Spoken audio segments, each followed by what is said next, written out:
Hello and a very warm welcome back to the garden. Today's meant to be the warmest day of the year. Currently filming, it's the end of March. Could get up to 19 degrees Celsius. So that's going to make a nice change and a nice difference. One of the biggest things that people very often ask about when it comes to growing food is what do we do in shady corners? So this here may not look it, but it's actually the shadiest part of the garden, because once those trees behind me come into full leaf, by now this will be in shade. So I want to show you 7 crops that are perfect for growing in shade, as well as some other ways that you can use shady corners to increase the productivity of your garden.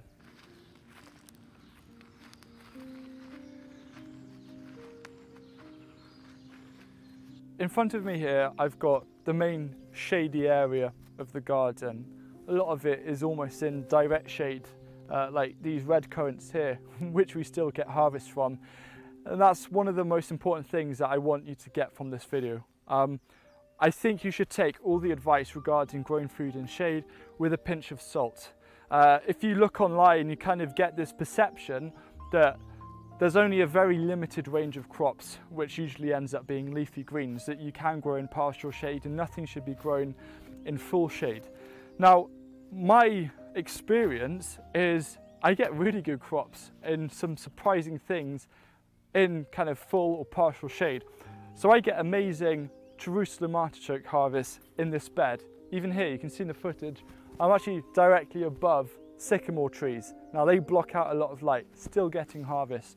So the only thing that I want you to really, if there's one thing to take away, is to understand that there's so much more potential in growing food in shady areas than we first thought. And even though the harvest might not be as high, you can still produce food. And I think that's something that is really exciting. One thing that I think we can all benefit from doing is a little bit more experimentation. So this growing season, try growing a wide variety of crops in your shadiest corners of the garden, and you might be pleasantly surprised with the harvests that you get. What I want to do is get the most obvious one out of the way, and there are 2 groups of crops that will come under leafy greens. The first group is lettuce and mustard, and the second group is kind of chard and spinach. Now these are super easy, they absolutely thrive in partial shade. Now in terms of a strategy, if you only have a small garden, you should prioritize growing those kind of salad type crops in your shady area to free up space in the sunnier parts of your garden to grow more sun-loving crops, for example peas. These are so easy to grow. You can either start them off in modules, or more easily, you can start them off directly, and they're so simple, so productive, but you don't need much space to grow a lot of them. The next group of crops is actually a lot of the perennial herbs. I've got 2 here which have self-sown, and these are growing underneath this bush in kind of full shade. This is chives, and then I've got some lemon balm. So I'm going to try to lift this chive plant out, if it will come out, and transplant it up in the garden. I just got to do it super carefully. There we go, it's coming out now. I'll then take this up and transplant it in a shady area of the garden. Here's a clump of chives. It smells absolutely amazing. I could divide these, but I'm going to grow them all together so it can develop into a bigger plant sooner. I'm trying to grow as many herbs as possible this year, and I'll explain why in a future video. But right now I'm just going to plant these. These are in the shade of the solar tunnel. So I'll just make a nice hole there, put these in, and then I've got some more chives as well as some mint. Mint is another fantastic crop that you can grow in the shade further down in the shady corner of the garden. So here I've got some mint and some chives that I'm going to put within quite close proximity. And the next group, so the 4th group or crop group that you can also grow really effectively in partial shade, are going to be some of your annual herbs. So parsley, I always grow in shade. So usually it's within the shade of some plants, be it under some things like runner beans, or in small gaps surrounded by bigger things like broad beans or potatoes. They seem to do really well there. And also coriander. And what this means is you're also going to extend their cropping season, because with things especially like coriander, they can so easily run to seed. So all you're going to do is make sure that you get a prolonged harvest from those. The next crop is quite a famous crop. That's going to be your sunchokes, aka Jerusalem artichokes. These are growing in this bottom section. I usually grow 2 or 3 rows. I space rows about 30 centimeters or a foot apart, and the same distance between each tuber.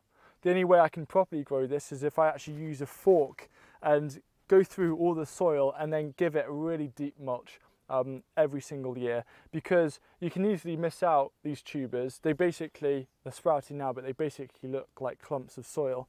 But these have been growing here for 15 years, consistent results. You can grow them in big containers as well in your shady areas, and it's just really nice to have a crop that you can grow in a shady area that's going to give you harvest all through winter.